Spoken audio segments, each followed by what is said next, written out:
پنابرین سوریه کل ولات اردن دمینن دمترسیه که مزندنه پشتی آخافتنن برپرسن اردنی درباره پیوستیا و گرا پنابرین سوری جبو ولات خواه. لگوری زانیاریان گوشیانا بهتر جهشته هزار پنابرین سوری لکامپا الزعتری دمترسیه ده به تایبت گو پرانیا وان پنابران ناخوازن وگرن سوریه جبر هندک سدمین تایبت.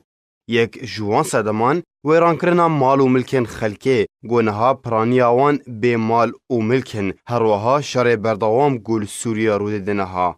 هروها رژیم سوریه نجه باوریه و پرانیا پنابران نویرن وگرن سوریه به تایبت پشتی کنترل کرده باجارن وان جعالی رژیم و روسیه و تاوی گوروشا پنابرین سوریه لأردن خرابه لی او هزرا وگرن ناکن دویده میده جبر کو بدیتنا وان نها روش جبری خرابتره و دبینن دوگر وان ده مترسیل سرجیانا وان هیا.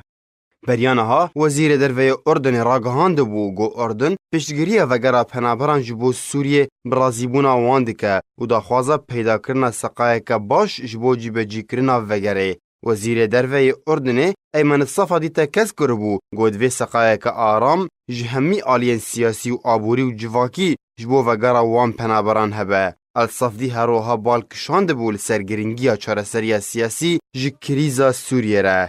جعالی خواه برفبر کاروبارین پنابرین سوری لأردن احمد الکفاوین راگهاند گو اود پیشکش کرنا آلیکارین مرووی به هماهنگی لگل کمیسیونا بلند یا پنابران بردوامن. الکفاوین تکس کر گو تو بریار نینه گو پنابرین سوری بنچاری وگرین سوریه و هیوی کر گو روش لسوریه بزوترین دم آرام ببه و همی پنابر برازیبونا خو وگرن ولات خواه. ولات اردنی بدرجه 375 کیلومتر سینور ویب سوریه رهیا و جسپیکا شورش سوریه و پنابرین سوری لخوا و حواند گونه ها بهتر 1,300,000 پنابر لأردن دمینن.